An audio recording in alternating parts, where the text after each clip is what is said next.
the M.L.M for the Soul channel, and I do have a new topic for today. But before I begin, I wanted to say that may the words and expressions of my mouth and the thoughts and meditations of my heart find favor and acceptance before you, Hashem. And also, I wanted to thank some people who have helped me on my journey. They are Rabbi Lazer Brody, Rabbi Shalom Arush, Rabbi Yosef Mizrahi, and Rabbi Eli Mansour. Through listening to their lectures or their talks online and their CDs, that helped me a lot. And I'll have links to all their sites below this video so you can check them out as well. So what I'm going to be doing today is from this book. If you can see that, it says Towards a Meaningful Life. And it's the Wisdom of the Rebbe, which is the Lubavitcher Rebbe. And this is done, adapted by Simon Jacobson. So what he did was he took all of his talks that he would give on the Shabbat and the holidays. Of course, he couldn't write them down, but he had to memorize them. He wasn't the only one doing this, but other people did as well. And then he put it together in this book. And this book is amazing for anyone of all walks of life, whether Jews or not. You can just open up any chapter. It talks about so many different topics, and it's really timeless information. Like, for example, there's topics on society, on Hashem, on man, and different things like that. So there's one area that I found that I really would like to talk about. It's on the idea of good and evil, but I'm going to call it good and less than that, or the missing. If it's really there really isn't evil. So what it is if they're just like the light and the dark. So darkness is just the absence of light. It can't exist by itself. And the same thing is true with evil. It can't exist by itself. So I'm actually going to read from this and just want to mention the page 261 that I'm referring to. So what this is titled, Are We Naturally Inclined Towards Good or Evil? Some thinkers contend that good and evil are two equal powers, and some would even argue that evil is the more powerful of the two. They consider man's nature, as essentially selfish, and morality as a superimposed condition to allow us to coexist in peace. Most people, the argument goes, are controlled by their evil inclinations, and the world at its root is an uncaring or even wicked place. The Bible teaches us that this is unequivocally wrong. There is only one Hashem, and Hashem is good. Therefore, all of Hashem's creations, including man and our world, are essentially good. In our hearts, we all have a natural propensity for justice and virtue, and are repulsed by injustice and abuse. We maintain a deep hope and faith that things will be better than they are. The fact that we live in this world where often the wicked, quote, the wicked prosper, and where selfishness prevails is a result of our giving priority to the material world and disregarding the spiritual. After Adam and Chava sinned, a dichotomy was created between matter and spirit. Instead of being seen as a container for spiritual divine light, quote, light, and containers also in quotes, within, the world began to be seen as an independent, self-contained reality. This distortion allows room for evil, but whereas goodness is a real and tangible virtue, evil has no power on its own. The fact that the wicked prosper, then, is not a reality on its own, but a result of limiting our vision to the one-dimensional material world, or our failure to recognize the container as a concealed light for us to reveal. Rather than battling evil, we should concentrate on cultivating the goodness within ourselves and others. After all, since evil has no independent existence, focusing on it only gives it more opportunity to grow. The best and most effective response and solution to evil is to attack not only its symptoms, but its cause, Hashem's concealed presence, by introducing Hashem into our lives. Through selfless acts of goodness, we destroy evil at its root. When teaching a child or when you see a friend succumbing to selfishness, it may be tempting to reprimand him, to frighten him by warning of the terrible consequences that will surely befall him if he continues his behavior. But the positive approach is ultimately more successful. Tell the person about the goodness within him, of his pure soul and great potential. Show what a great injustice he is committing by not living up to this potential. Such advice will foster confidence and pride, while a grave warning demoralizes a person and closes up his soul. So I think this is like so poignant and wow, so powerful.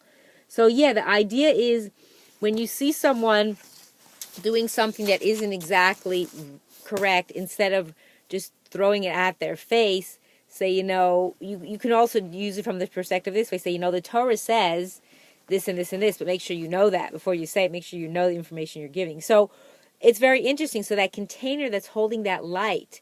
So the way I look at it is he was saying in here that the evil has no power, okay?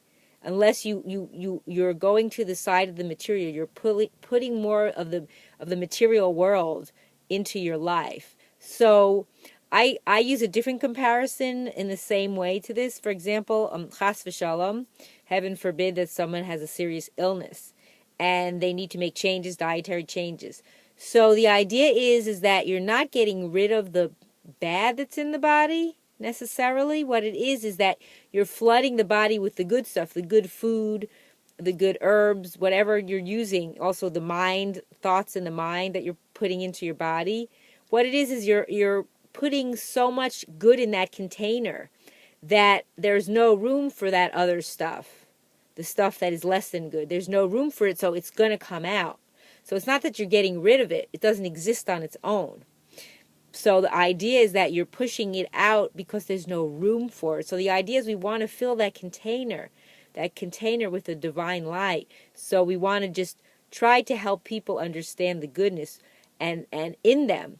I mean, yes, I think it's important that people know if they're doing something that's against Hashem and the Torah, but it's all in how you approach it and how you speak to them, because that's what really matters. Because you want to bring people closer to Hashem. You don't want to push them further away. So sometimes you do have to be a little, from my perspective, that you do have to kind of let people know that, this world is not going to last forever, and time is short. Our lives are short. So making changes is important to do as soon as possible so that you will have results. You will, get that, have the goodness in your life, and Hashem will provide for you, and Hashem will reward you in the next life. So I don't think that people should be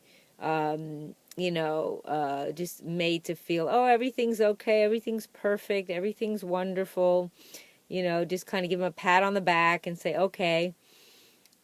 But again, it's how you approach it, like it said in there. Let them know their good parts, like, oh, it's so wonderful, you say a blessing over your food every day, and you do this and you do that. Let them know the good things that they're doing, yes, for sure. But the other part is if they're doing things that, are really strongly against what they're supposed to be doing, then try to show them in a nicer way. But there's sometimes where you need to be a little more forceful, because Hashem does that with us. Hashem has his own ways of waking us up, and a lot of times we don't look at it as that is Hashem doing it, because we're this physical body, and we don't necessarily always connect to that spiritual realm. So I've been blessed, Baruch Hashem, with getting things more quickly than other people, and I feel like it's more that I'm more connected to the spiritual, and I've kind of let go of more of the material in my container. I don't put so much of the material stuff. I'm not attracted or attached to it. It doesn't serve me in any way. So I tend to understand things more, and when I see things happening to other people, patterns happening or little things that are happening to them, and then I start recognizing as Hashem is really trying to give you a wake-up call, but they don't always see it that way. And the hardest part for me is if I try to share it with people, sometimes they don't get it and they actually get angry. They're like, don't say that or whatever. They take it at face value. Like, for example, like let's say someone got into a car accident, right? And they just look at it as a car accident, as, oh, okay, now I have repairs, now I have damage, now I have this, now I have money spent. What they don't look at it as it's a wake-up call. Everything that happens to us, all these things are Hashem giving us a little, like, nudge. Okay, now wake up, Maybe you owed money to Hashem, maybe whatever, you didn't do something right, and this is how Hashem is trying to bring it to your attention. But if you don't connect to that, you don't connect at that level, or you don't look into the deeper meaning, it's not just a physical thing that happened. There's something more that your soul is trying to get a message, but you don't always get it.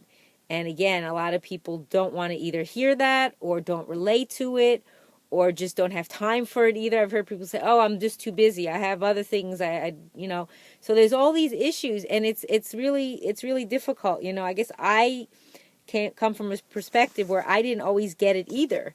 The world has opened up for me. Hashem's world has actually opened up for me more because I've tuned in more. I'm really paying attention more.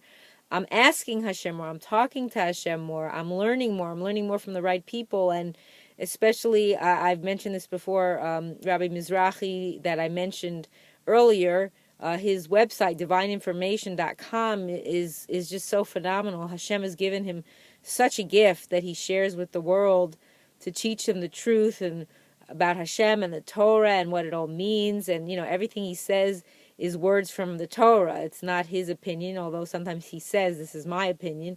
But really, everything he gives and shares with you comes from the Torah, comes from what Hashem wants us to do. And he tends to be a little tougher with people than other people are. And but again, like I said, sometimes you do need that little extra to know, to wake you up.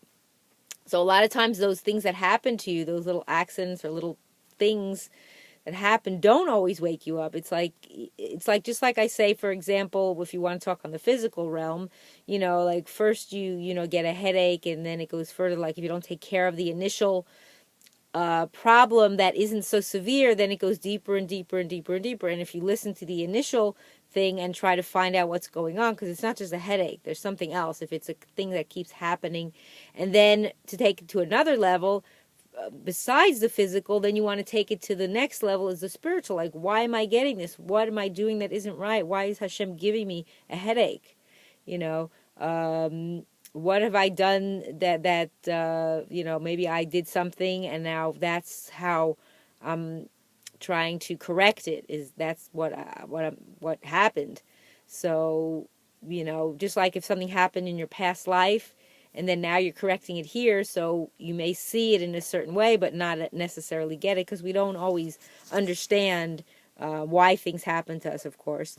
And like, for example, that I've once mentioned before, the Chafetz Chaim, he had perfect teeth, and his big thing was lashon hara, not saying bad things about people. And he had perfect teeth. He was like 80 or something. He had perfect teeth. He had no cavities. He never lost any of his teeth. So what that says to me, it's not just a physical thing, like, oh, he ate healthy and whatever. It's more so this from the spiritual realm. That means he didn't use his mouth and his teeth. He didn't say things that were against people or negative or, lashon hara to other people about other people. And he tried to prevent other people from saying things too. So what he was rewarded with in this life, and I'm sure he's getting plenty in Olam Haba. He was such a great rabbi. That was one of his things, is that his teeth never showed signs of doing anything negative in this world. So that's something to think about, where you can relate to different things in your body that maybe are not functioning as well. Like, if you can relate that to what's going on. We don't always figure it out. You could always ask Hashem for help. Say thank you first. Always say thank you, Hashem, for this. And then afterwards, please enlighten me. Please share with me. I'd like to understand why this is happening or what's going on. And hopefully people will understand that more as they get closer to Hashem, and as we do what Hashem asks of us, we will bring more light and more good into the world. And through that, may we merit to live and see the coming of Mashiach speedily in our days, and the rebuilding of the Beis Hamikdash. Thanks for watching.